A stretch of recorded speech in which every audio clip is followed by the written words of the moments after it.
Malaysia had a turbulent election in November with no coalition winning a simple majority.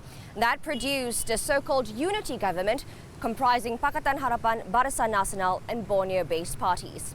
The new Prime Minister Anwar Ibrahim needs to unite the nation after a divisive election.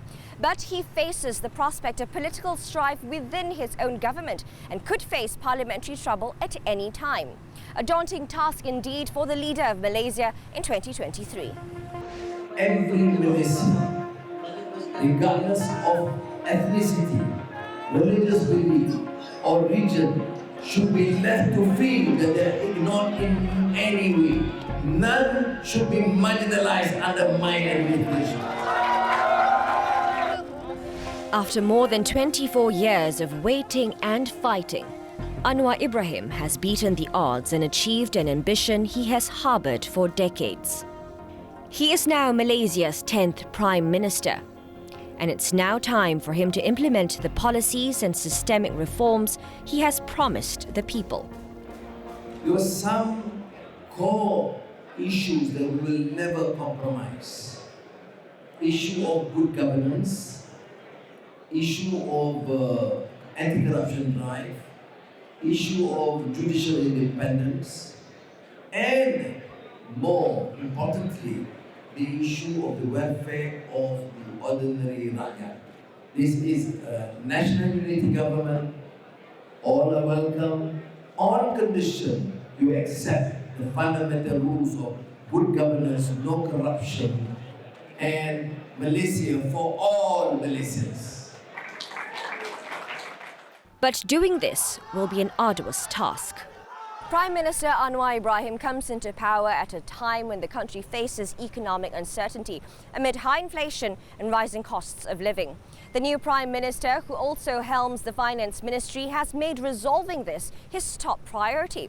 But Mr. Anwar is also walking a political tripwire, a result of the most divisive election the nation has ever seen.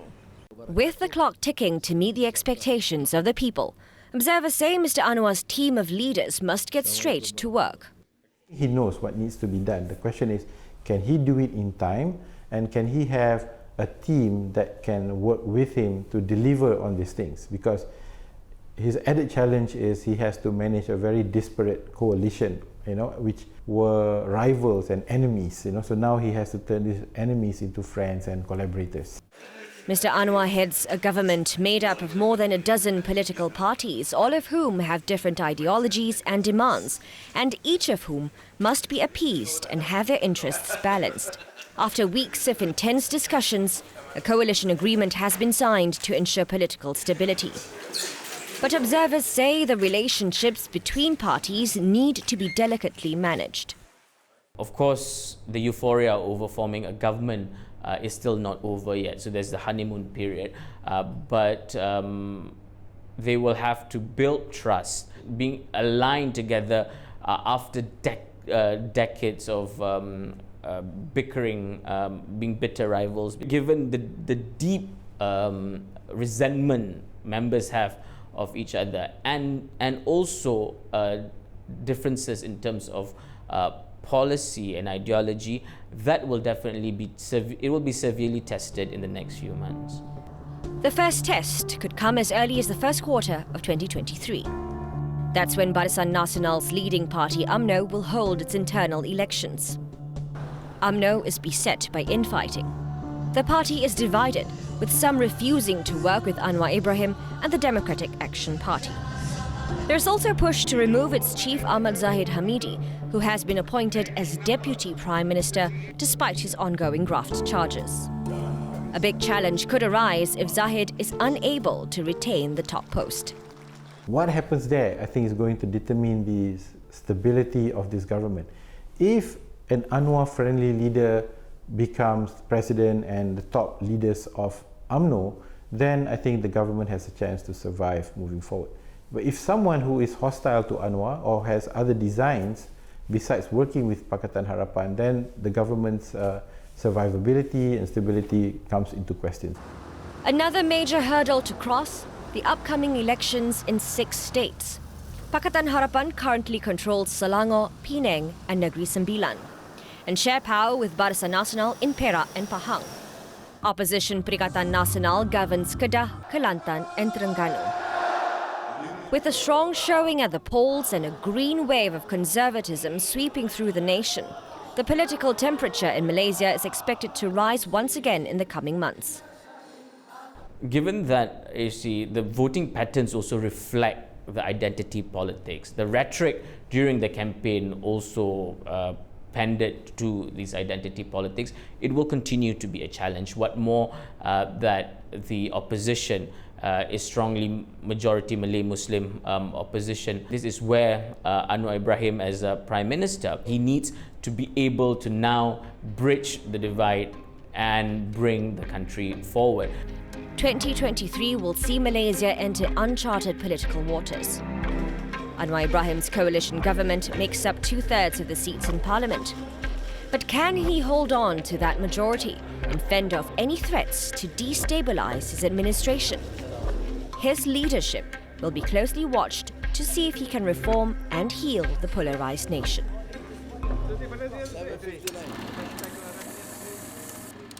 Now, the economic environment will not give Prime Minister Anwar Ibrahim any comfort. Almost all projections point to a severe slowdown in the global economy, with many countries falling into recession. Now, Malaysia will not be spared either. As it is, the country is struggling with inflationary pressures, a declining ringgit, a shortage of high-talent labour, and low productivity. Iza Hashim sells traditional fish crackers at a roadside store in Kuala Lumpur. She needs lots of cooking oil for deep frying. And not helping her, the price of cooking oil has more than doubled in 2022. Although the government spent close to $1 billion to subsidize cooking oil, getting them is no easy task. Minyak masih belum dapat bekalan secukupnya lah, sebab saya niaga pun susah nak dapat minyak. Kalau boleh dapat tu pun sepaket 2 untuk seminggu macam tu, lepas tu dah tak ada. Iza is not alone. Many traders are struggling to keep their businesses going amid rising costs. They want Prime Minister Anwar Ibrahim to tackle inflation, especially food prices that have gone up over 7% in 2022. Kalau boleh turunkan. Apa yang manifesto yang dia umumkan tu minta kurangkan. Jadikan realiti.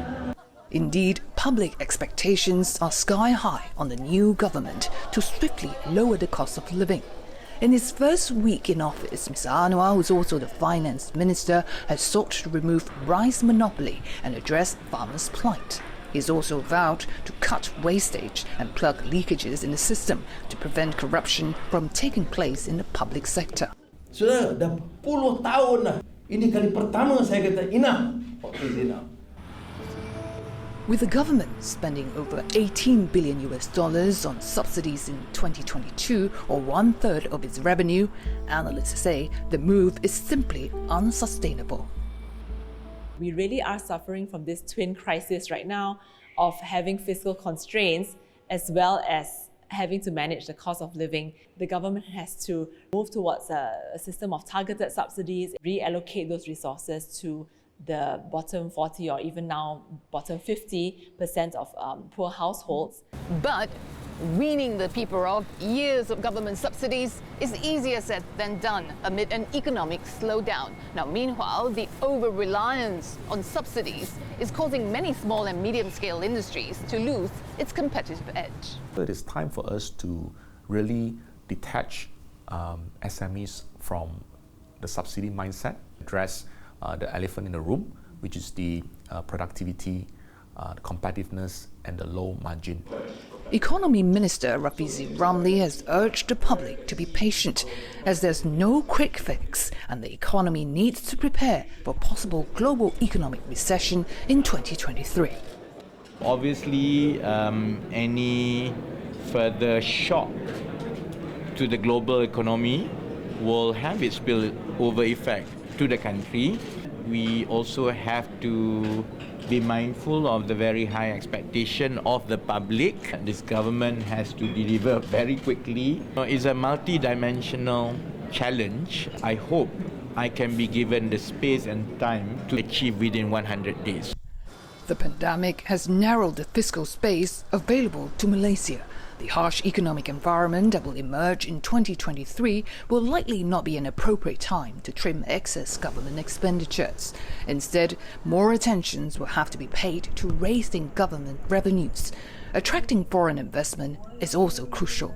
And businesses hope that Mr. Anwar can leverage on his relationships with world leaders to draw investment in critical industries. He has a very high international profile, whether it's in the West or in the Muslim, the OIC countries. How do we be part of bigger picture, deeper linkages to the global economy? And how does that, again, drive investment, trade, jobs, and poverty eradication? Economists say Malaysia needs an economic reset, and it needs a more liberal, forward-looking approach to transforming its economy. With his reform mindset, Mr. Anwar is now the best bet to lead the country's economy out of its immediate difficulties.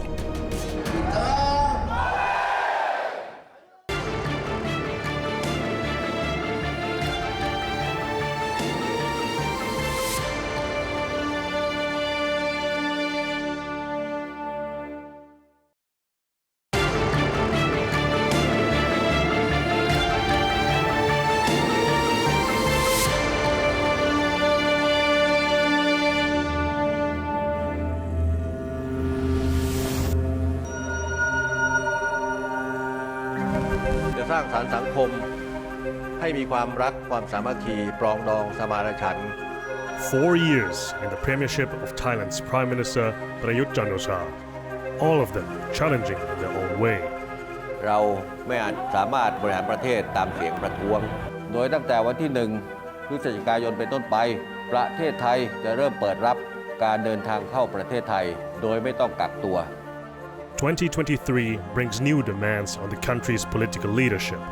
Elections will be held for Thailand's next government, and the question is, will Prayut remain at the helm?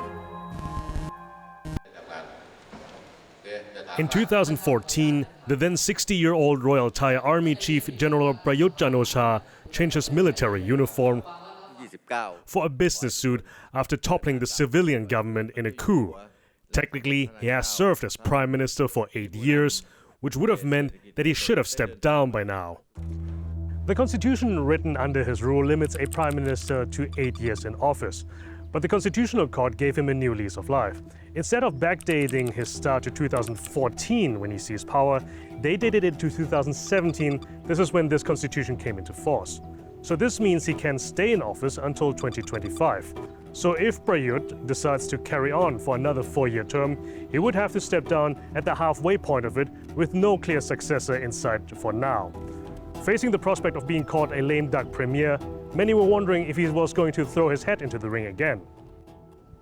Now, the signs that he will carry on are getting stronger. He said as much that he wants to continue. 2 ปีก็จะทำทุกอย่างให้มันดีที่สุดแล้วตอนนั้นจากนั้นมาก็ต้องมีคนที่ใหม่ที่เหมาะสมที่ประชาชนยอมรับแล้วก็ทำต่อ But he will most likely run for another party, leaving the ruling Palang Pracharat party specifically constructed for him to stay in power during the last election.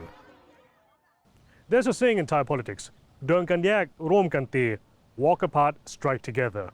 We have seen political parties split up in the past, hoping to appeal to more people and to score as broadly as possible at the polls, only then to come back as a coalition.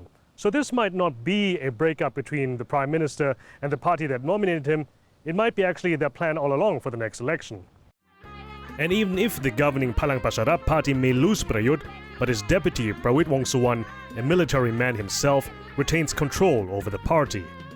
ก็จะทำให้เกิดการเปิดโอกาสทางการเมืองในหลายๆอย่างนะครับอย่างเช่นประการแรกก็คือบทบาทของพลเอกประยุทธ์เองนั้นก็จะมีความเด่นชัดมากขึ้นในฐานะแคนดิเดตนายกรัฐมนตรีนะที่ไม่ต้องไปเบียดกับภาพของพลเอกประวิตรนะและในพรรคพลังประชารัฐก็มีปัญหาในเชิงของความขัดแย้งกันในพรรคอยู่พอสมควรมีการแบ่งเป็นทีมลุงตู่กับทีมลุงป้อมและเพราะฉะนั้นการจะสลายสถานการณ์ตรงนี้ก็คือต้องแตกออกไปเป็น2 พรรค Prayut's deputy since the 2014 coup, Prayut is seen by observers that he has the ambition to reach for more.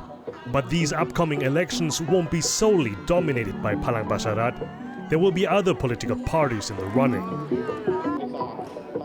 buoyed by its flagship policy to legalize the use of cannabis while controlling the Public Health Ministry, Anutin Janviragun's Bumjai Thai party could take a shot at graduating from providing Palang Pracharat the additional seats it needed to form the governing coalition to leading the next one.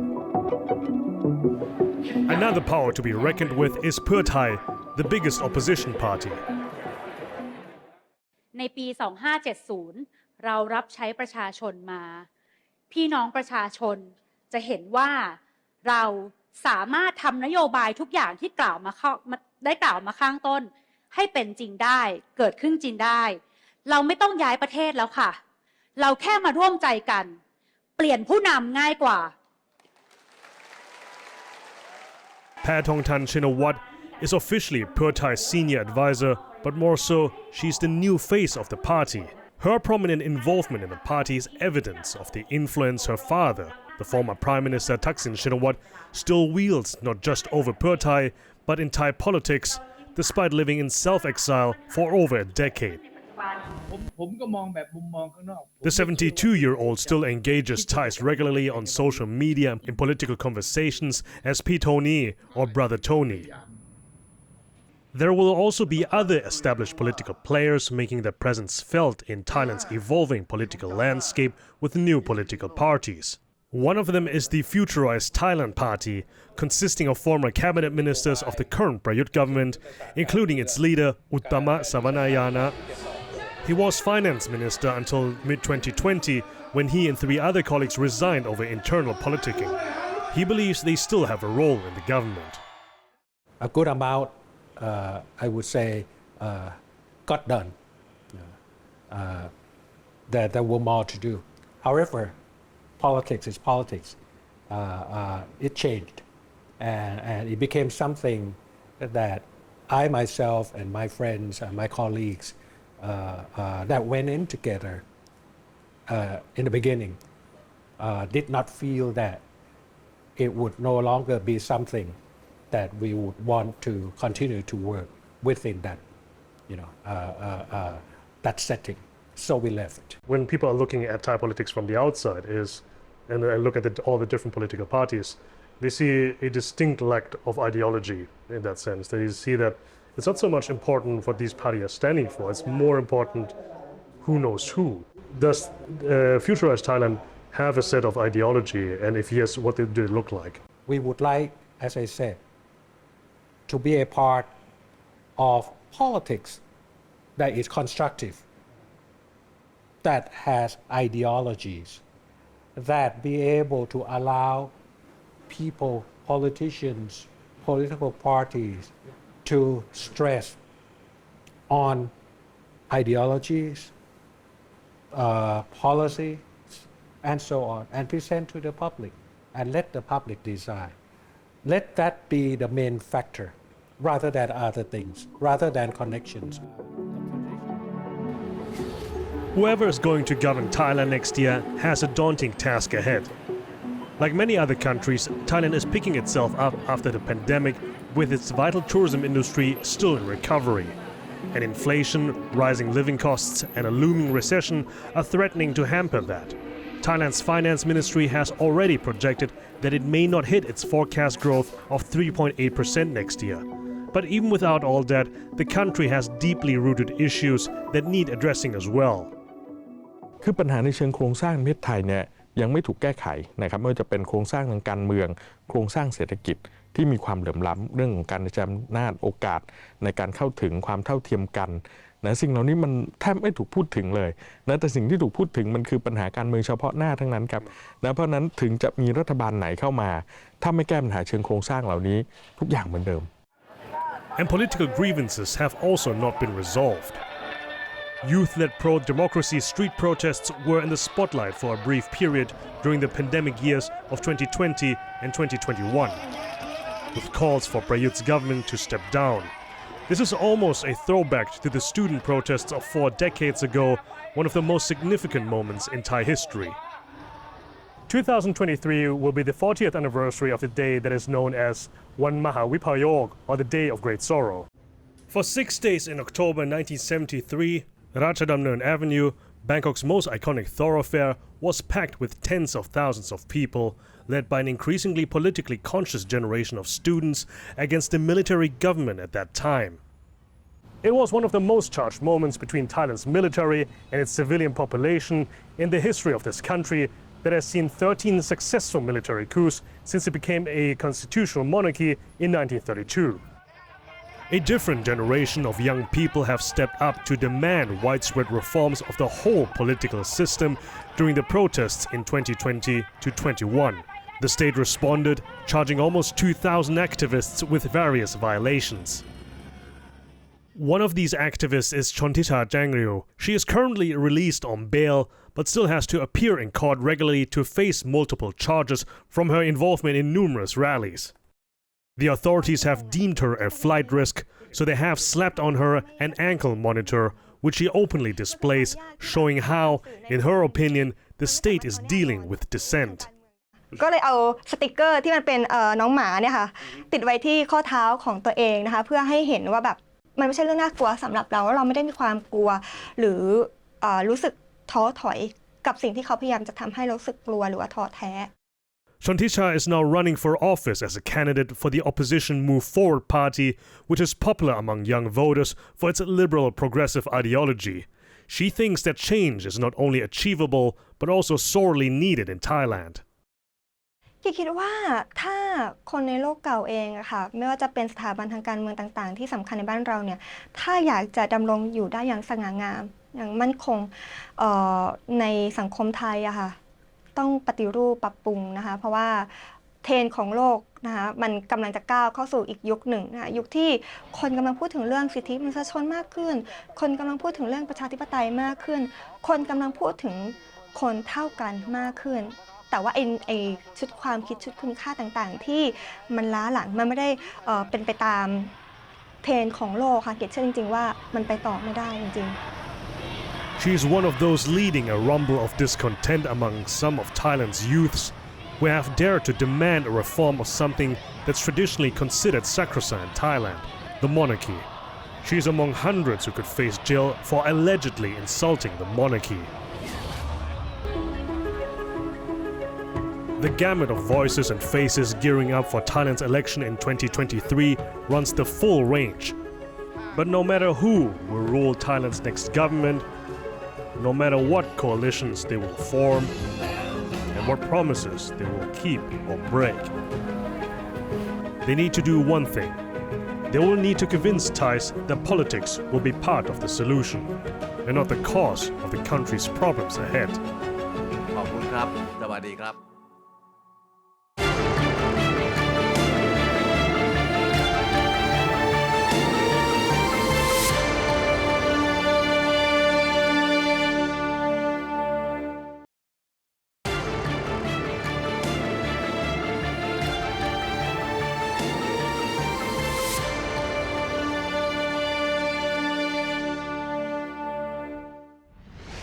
Construction of Indonesia's Nusantara capital city in East Kalimantan moves into high gear in 2023 as authorities seek to complete the first phase of development the following year.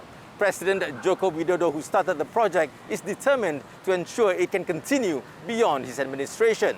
Mr. Widodo intends to consolidate his position ahead of the 2024 presidential election as he winds down his term in office. This is the site of Indonesia's new capital city, Nusantara. The future capital straddles two regencies, Penajam Pasir Utara and Kutai Kartanegara in East Kalimantan. It spans 256,000 hectares, that's nearly 4 times the size of the current capital, Jakarta. This may just be rainforest now, but the entire area will be transformed into a gleaming modern metropolis when it's completed in 2045. This is ground zero of the Nusantara capital city, built as a reference point and to generate interest in the national project. This site used to attract thousands of visitors every day, but it has been closed to the public since July. This is to facilitate construction works which have begun. President Joko Widodo is the main driver of the Nusantara capital city, and he has visited the location several times since he announced it in August 2019. In March 2022, he even spent a night at the site of the new capital with several of his ministers as a sign of his commitment to the initiative. The 61-year-old has maintained that the future capital is for all Indonesians and has travelled to various provinces to promote the project. Kita sudah memulai untuk infrastrukturnya sudah. Dam untuk suplai air baku ke IKN sudah selesai Januari. Infrastruktur untuk yang kawasan inti sudah dimulai, yang berkaitan dengan pembangunan kementerian, istana, presiden, wakil presiden juga sudah. Ini bulan ini sudah dimulai. Bulan Desember sudah dimulai. The first structure to be built is the accommodation for workers. A total of 22 towers will be erected by January 2023 to house some 17,000 workers. Mr. Widodo passed the new capital law in January 2022 in a bid to lift Indonesia's economy and spread development more evenly across the archipelago. However, critics said the law was bulldozed in parliament to make it legal for the government to move the administrative capital from Jakarta to East Kalimantan. Manajer kajian kebijakan. Secara proses kan sama saja, pembentukan undang-undang IKN itu dia hanya sebagai alat legitimasi satu keputusan politik yang sebetulnya sudah diputuskan. Secara proses itu dinilai banyak orang cukup bermasalah. Sepaku District in Penajam Pasir Utara Regency is the administrative center for the new capital development. The once sleepy district has turned into a busy neighborhood. Sepaku District is the closest to the Nusantara capital city. Businesses here are the immediate beneficiaries of the development. They now cater to an increased demand from thousands of workers who have been brought in to start the project. Residents with rooms to spare in their homes are also eager to take advantage of the influx of workers in the district. Karena kegiatan konstruksi sudah mulai, ini banyak tenaga kerja nyewa atau ngontrak di pemukiman masyarakat, di rumah-rumah masyarakat kami. Karena untuk hunian tenaga kerja konstruksi saat ini dalam tahap proses penyelesaian pekerjaan. The first phase of construction for the new capital city is expected to be completed by 2024 before President Joko Widodo ends his term in office. Phase 1 spans more than 900 hectares and includes the core sites for the State Palace, the House of Representatives, as well as basic infrastructure for the city's initial 500,000 residents. Mr. Widodo wants to hold the 79th Indonesian Independence Day on 17th August 2024 in the courtyard of the Nusantara State Palace. The Nusantara capital city is estimated to cost about $29 billion to build. 80% of the project will be financed by private investors. International investors have shown interest to participate in the development. In December, at a CEO forum, President Joko Widodo quashed any doubts that the Nusantara capital city will get the funding it needs. Mr. Widodo said interest in investing in the new capital's core area was 25 times oversubscribed. Dan perlu juga saya sampaikan, negara sebesar ini jangan kita pesimis dong, bangun kurang lebih kalau sekarang di dolar hanya 29 billion US dollar, masa kita grogi. Kalau dirupiahkan 460 triliun. Kita kemarin biaya COVID itu sampai 1.700 triliun juga nggak kerasa. Mr. Widodo has been aggressively courting foreign investors and has announced incentives including tax holidays and a tax deduction to make the Nusantara capital city more attractive.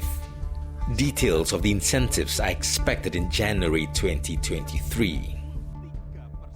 Jakarta is overcrowded, polluted, and rapidly sinking, and that's why Mr. Widodo hopes to resettle 1.9 million people here to East Kalimantan. It's also a chance for him to cement his legacy. But time is not on Mr. Widodo's side, with less than 2 years left in his second and final term. It's a project of a president who will be out of office long before it could ever be completed. In November, at a rally organized by Mr. Widodo's supporters, he hinted that flagship projects like the Nusantara capital city need to continue after he steps down. Indonesia will elect a new president in 2024, and Mr. Widodo is not allowed to run for a third term under the country's constitution. He also made a veiled reference on who to choose as his successor. Pemimpin yang mikirin rakyat itu kelihatan, dari mukanya itu kelihatan. Dari penampilannya itu kelihatan.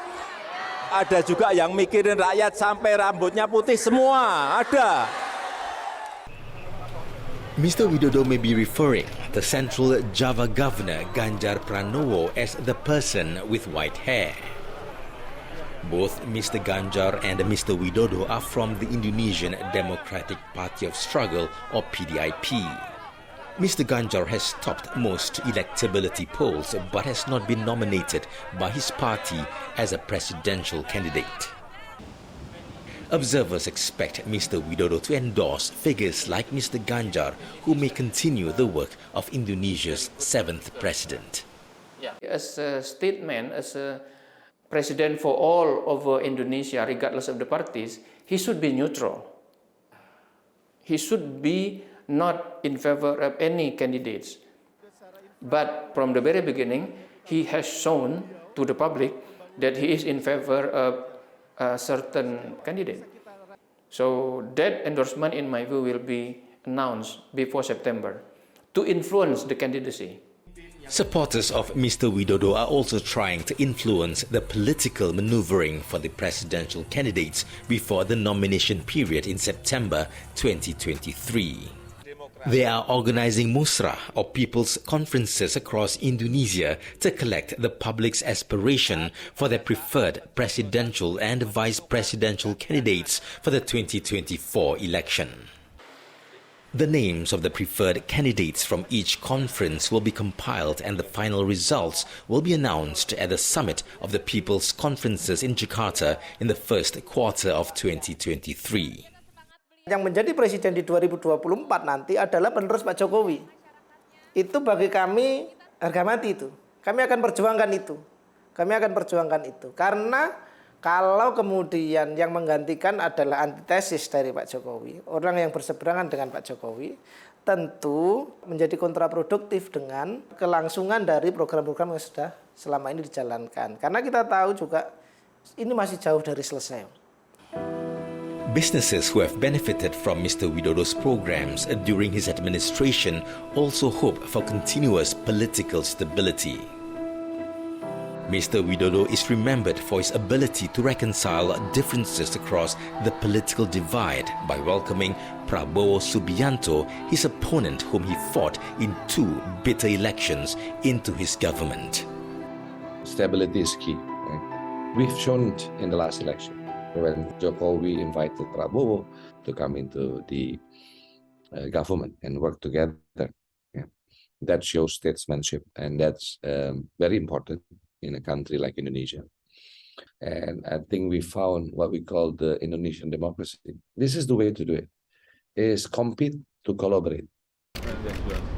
On the international stage, Mr. Widodo also has an important role to play. As leader of the world's 3rd largest democracy, Mr. Widodo has the political clout to engage heads of states and lobby support on various global issues. In November, Indonesia hosted a successful G20 Leaders Summit in Bali, and the country is the rotating chairman of the Association of Southeast Asian Nations in 2023. Untuk kepemimpinan di tahun depan, Indonesia perlu terus berdiskusi untuk membangun kerangka hukum internasional yang konstruktif. Jangan sampai ASEAN ini terbelah karena ada negara-negara besar yang ingin mengambil dominasi terutama di Laut Cina Selatan antara dua kekuatan besar antara China dengan Amerika Serikat. Mr. Widodo's tenure as Indonesia's president may end soon, but his army of supporters continues to be the source of his political strength. He has placed himself as the new kingmaker, and his impending endorsement for certain presidential hopefuls is a sign of a role as a power broker which could preserve his political influence well beyond 2024.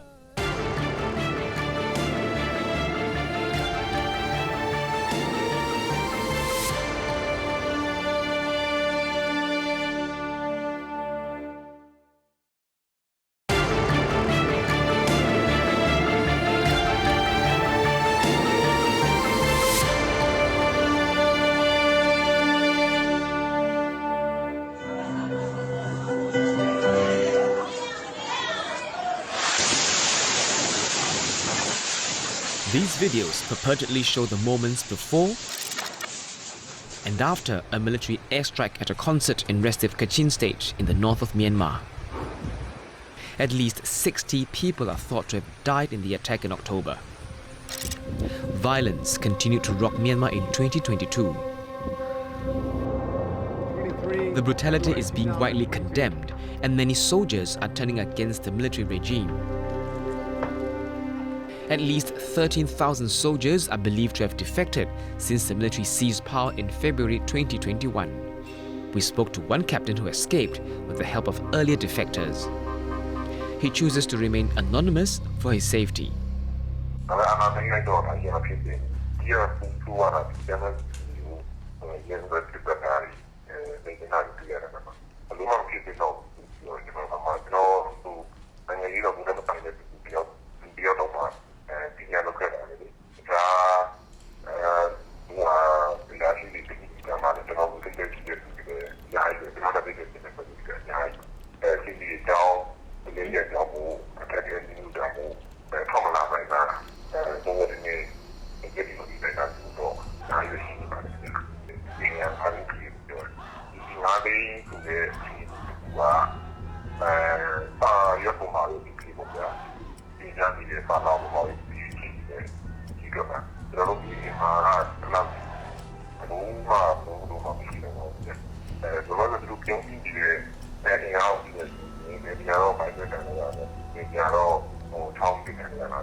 On the opposing side, resistance forces have been accused of targeting high-ranking officers and judges. More recently, one group said it planted parcel bombs in Yangon's largest prison, which killed at least 8 people. The escalating crisis dominated talks at the ASEAN summit in Cambodia in November. Little progress has been made under a peace plan agreed with the regional bloc in 2021, which sought an immediate end to violence and dialogue among all stakeholders. This prompted ASEAN to exclude Myanmar's military leaders from major meetings. At the most recent summit, the region's leaders called for a clear timeline with measurable outcomes to roll out the peace plan known as the 5-point consensus. ASEAN's foreign ministers are being tasked to come up with a proposal.